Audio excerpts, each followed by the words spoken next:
এটা পচা আলুৱে এবস্তা আলু গেলায় বিজেপিৰ মাজত এজন কংগ্ৰেছ জিকিলে কথাটো তেনেকুৱাই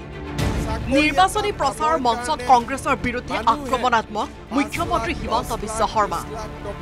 এক বস্তা আলু এটাও যদি পচা আলু সোমাই যায় গোটেই আলুটো পচাই দিব না না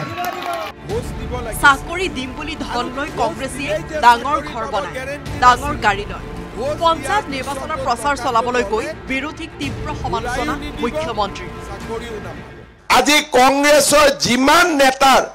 ডাঙৰ ডাঙৰ ঘৰ আছে কংগ্ৰেছৰ যিমান নেতাৰ আজি গাড়ী আছে এই গোটেইবিলাক সেই সময়ত চৰকাৰী চাকৰি দিম বুলি আমাৰ দুখীয়া মানুহৰ পৰা তোলা টকাৰে আজি তেওঁলোকে ডাঙৰ ঘৰ বনাইছিলে আজি তেওঁলোকে ডাঙৰ ডাঙৰ গাড়ী কিনিছিলে দ্বিতীয় পৰ্যায়ৰ পঞ্চায়ত নিৰ্বাচনৰ বাবে ধাৰাবাহিক প্ৰচাৰত ব্যস্ত মুখ্যমন্ত্ৰী শনিবাৰে কলিয়াবৰৰ শালনাত বিজয় সংকল্প সমাৰোহত উপস্থিত থাকি বিৰোধীক তোলা ধুনা মুখ্যমন্ত্ৰী লুঙি ধুতি খুটা আঠুৱা কম্বল আৰু খুদিলে অলপ দিমাগ লগাচোন আৰু কি আছিলে বোলে দাদা আমাৰ দিনত গড়বিলাকক মাৰি খৰ্গবিলাক লৈ যোৱাৰো এটা আঁচনি আছিলে নেকি প্ৰখৰ ৰ'দক নেওচি মুখ্যমন্ত্ৰীৰ নিৰ্বাচনী সভালৈ অহা কলিয়াবৰৰ হাজাৰ হাজাৰ লোকক মুখ্যমন্ত্ৰীৰ আশ্বাস এইবাৰ ৪,০০০ পৰিয়ালে কলিয়াবৰত পাব অৰুণোদয় আঁচনি আগতে আমাৰ এটা সমষ্টিত আছিলে ১৬,০০০ তাৰ পিছত কৰিলো আমি ২২,০০০ এইবাৰ ৪০,০০০ পৰিয়ালে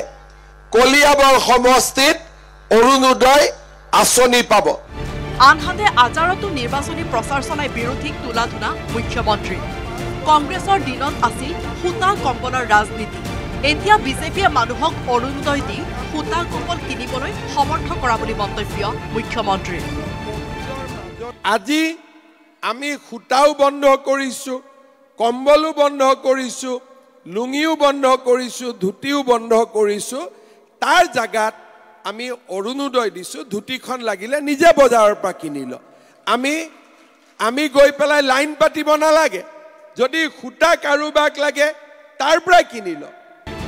দ্বিতীয় পৰ্যায়ৰ পঞ্চায়তৰ ৰণযুদ্ধৰ পূৰ্বে শনিবাৰৰ দিনটোত কলিয়াবৰ আজাৰা গৰল ধাৰাপুৰত মুখ্যমন্ত্ৰীয়ে চলালে ধাৰাবাহিক প্ৰচাৰ আমি অসমত কোভিডৰ সময়ত bureau' report news 18 Assam north east এনেকে কাম কৰিছিলে যাৰ কাৰণে আমাৰ অসমত আপুনি বিচৰা বাতৰি পাব কেৱল নিউজ 18 এপত নিউজ 18 এপ ডাউনলোড কৰিবলৈ স্কেন কৰক এই QR কোড